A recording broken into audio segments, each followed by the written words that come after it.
แขวงหัวพันนี้ตั้งอยู่ทิศตะวันออกเฉียงเหนือของสปป.ลาวมี10เมืองอาศัยอยู่รวมกันเป็นพื้นที่มีผู้ผาสันมีเนื้อที่หน้าเพียงแต่ 8% เท่านั้นและมีอากาศหนาวบางปีหนาว-1 -2 -7 องศาก็มี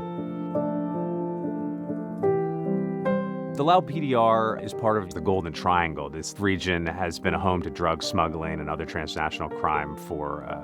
literally hundreds of years now, going back to the Opium Wars. Opium has been cultivated here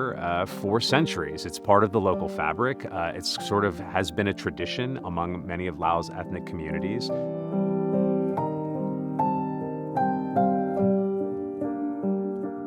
อยู่พื้นที่ตรงนี้แต่ก่อนนี่แหละผู้พินเนาะ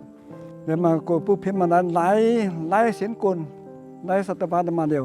ตัวยังน้อยยังไปกับพ่อแม่นะเจ้าก็เฮ็ดให้ฟินนี่นะปลูกฟินอยู่ ทั้งฟูนะตะกี้นะแต่มันยากเนาะบ่มีอันแนวอื่นเฮ็ดเนาะเฮาเฮ็ดบ่ได้แนวอื่นเราจำเป็นจังได๋เฮ็ดบ่มีห้องหมอบ่มีตลาดบ่มีอันอื่นเฮามีแต่เอายาพิษนี่มาปัวเฮ็ดให้คนติดพิษหลายนั่นนะบ่แต่ผู้ชายผู้หญิงผู้น้อยผู้หนุ่มก็แม่นติดพิษแล้วครอบครัวก็มีปัญหาเศรษฐกิจนิดนึงมีหลานติดยาก็เลยโอ้มันเราจะแก้ตัวนี้นะก็เลยโอ้ก็ดีใจเข้ามาเป็นปกสแล้วเพิ่นก็ได้สับซ้อนเวียงงานเนาะมาให้ไปสอบเวียงงานควบคุมยาเสพติดนี้จังสันรัฐบาลลาวจึงได้สมทบหัวมือกับองค์การจัดตั้งสากลเข้ามาช่วยแก้ไขปัญหาการปลูกฝิ่นด้วยกันทุกวันเฮ็ดได้จะให้การปลูกฝิ่นนั้นลดน้อยลงก้าวไปถึงการสิ้นสุดการปลูกฝิ่น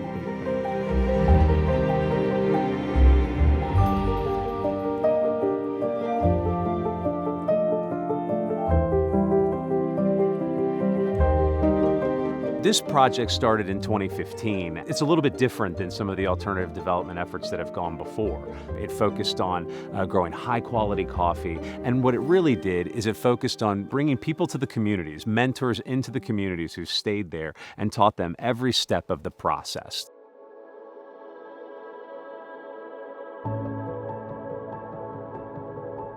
ชาวบ้านหูเสียงบ่เฮาละปะจะฟินนี่แหละแล้วถือว่ามาเอาโครงการนี้เข้ามาบ่เฮาละ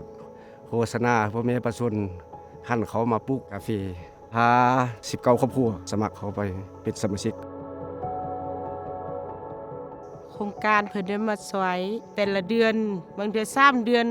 สะสมพรก็มาช่วยฝึกอบรมชาวบ้านหัวเสียงของเฮานี่นะเบิ่งบุรบัตรรักษาหน้าที่หลักๆที่ข้าพเจ้าเฮ็ดเฉพาะก็คือนำพาปฏิบัติตัวจริงในภาคสนามเป็นหลักแล้วก็นำพากับเจ้านับตั้งแต่เริ่มกาแกนปลูกกาแฟปรุงแต่งกาแฟจนฮอดส่งเสริมการขายให้กับเจ้ามีรายรับ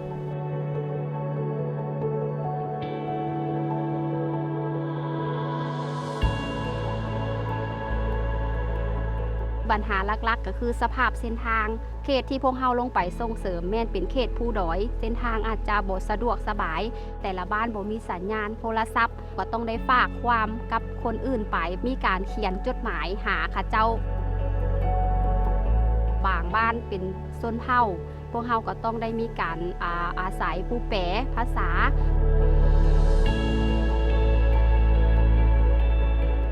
thầu không cần tua lỡ nói chè là cô kia bé cho cà phê nói chè có tu có tao té cà phê nó có rong nhỏ chè thì để tao mua chè thì tao nhẹ xí cho là sau đó thì mình nhỏ thì họ lúc chưa lúc gì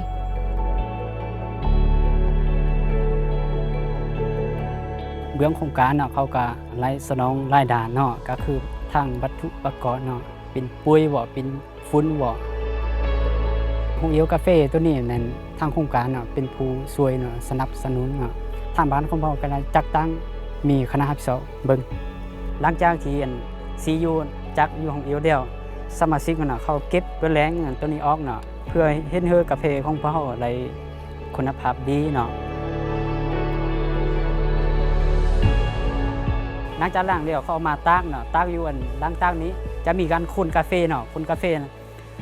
สวมมงต่อสองเทื่อเนาะ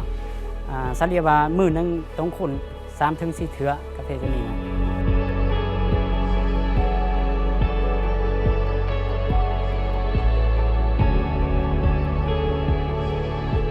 ครงการเนาะเพิ่นก็ได้ช่วยเหลือในการสร้างตั้งสากลเพิ่นก็ได้ลงมาคัดเลือกเอาตัวแทนแต่ละบ้านแล้วตัวแทนแต่ละบ้านก็ไปคัดเลือกเอาคณะแล้วก็ประธานสากลจนข้าพเจ้าก็ถูกเลือกเป็นประธานสากลเพราะว่าถ้าบ่แม่นสากลเดี๋ยวถือว่าตลาดโลกนั้นเขาจะบ่เก็บชื่อนำเนาะ Sometimes there could be actors who want to come and buy the coffee more cheaply, but maybe it's like money in hand. But if you wait and if you combine, your yields with the yields of the other members of the cooperative, now you can market it to a company in the West or in Europe at top dollar.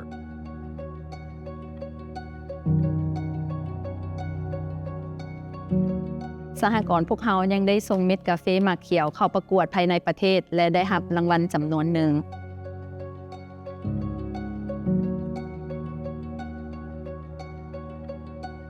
นอกจากนั้นพวกเขายังคั่วและบรรจุผลิตภัณฑ์ขายภายในประเทศอีกด้วยนะ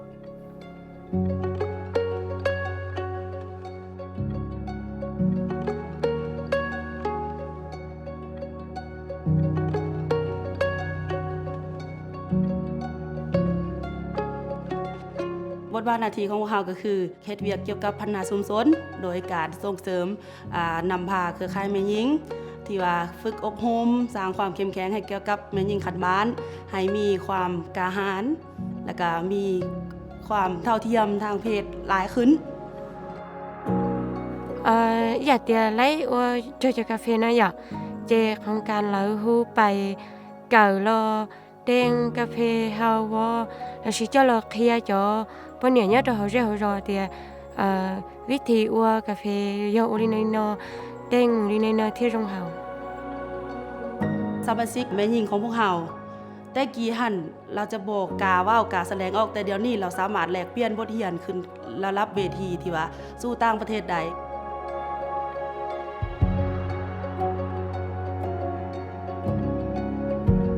ปี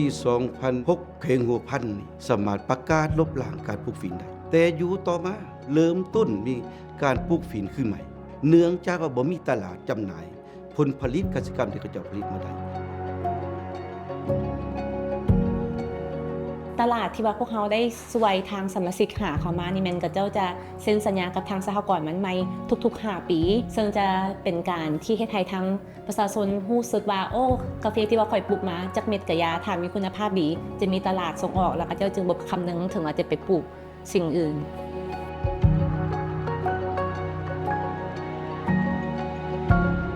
กาแฟของข้าพเจ้าน่ะก็ปลูกน้อยน่ะ 3,000 ปลายนิดนึงน่ะล่ะปีทำอิฐก็ได้ประมาณ3ล้านปี4ปี5นี่ก็50ไปกว่าล้าน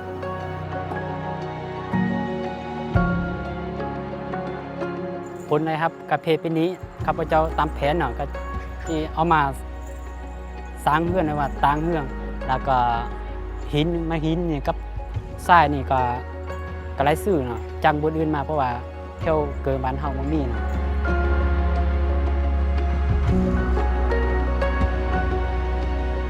ปี2024เขาก็จะมากาแฟมาขาย2 ต้นกว่าแล้วมาขายเนี่ยได้นั่งหลอดแต่50 บาทพอเขามีที่บ้านใน100 ล้านพอเขามาซื้อรถซิ่งคันนึงเพื่อมาขนส่งกาแฟเนี่ยไปเสียหงเอียวแล้วก็มาซื้อเครื่องรับสายเนี่ยโคขึ้นมันได้ครบถ้วน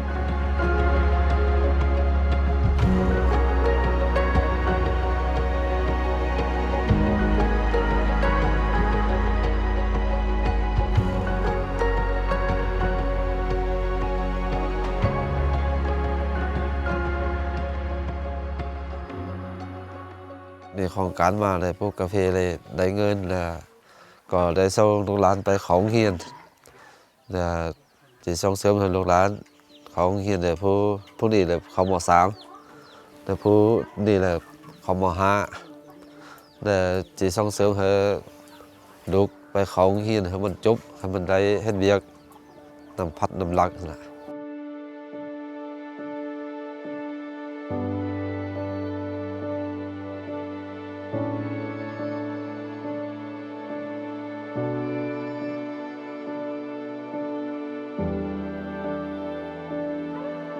ปลูกกาแฟนี่ผลดีมันก็แนวว่าปลูกเทื่อเดียวนี่มันได้อายุมันได้หลายปีมีแต่มีเพี้ยนเอามันก็ได้รับผลอยู่เป็น10-20ปีหั่นน่ะ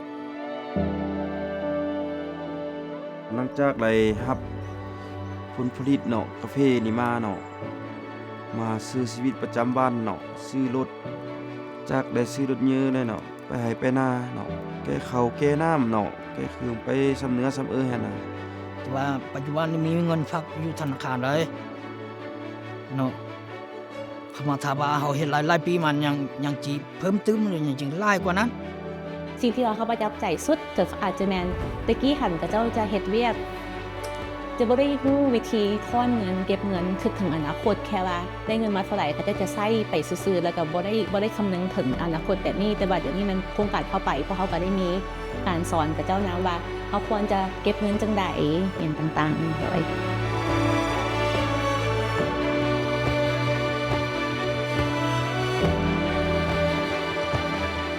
มือนี่ในความสุขแท้ๆมันอันที่นึงมันเวลาลงไปเขาเห็นส่วนกาแฟของชาวบ้านงาม สองมา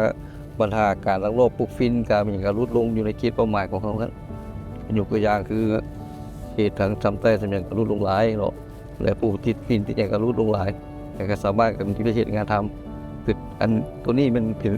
อันดับหนึ่งในการเวลาเราลงไปเรียกก็คือครบสูบพอแล้ว แต่ว่าห้องการควบคุมยาเสพติดของพวกเขาก็ได้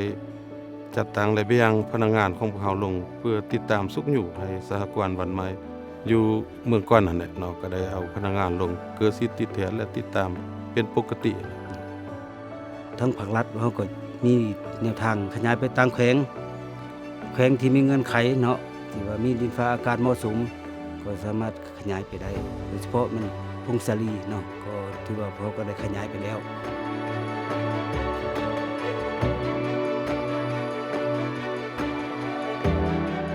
I also think that this continues to be a real bridge of cooperation between the United States and the Lao PDR, and I think that we'll continue to work with them. We want to work with them. I think that we all agree that it advances all of our objectives. It helps communities. It reduces drug trafficking. It increases livelihood. This is a win for everyone.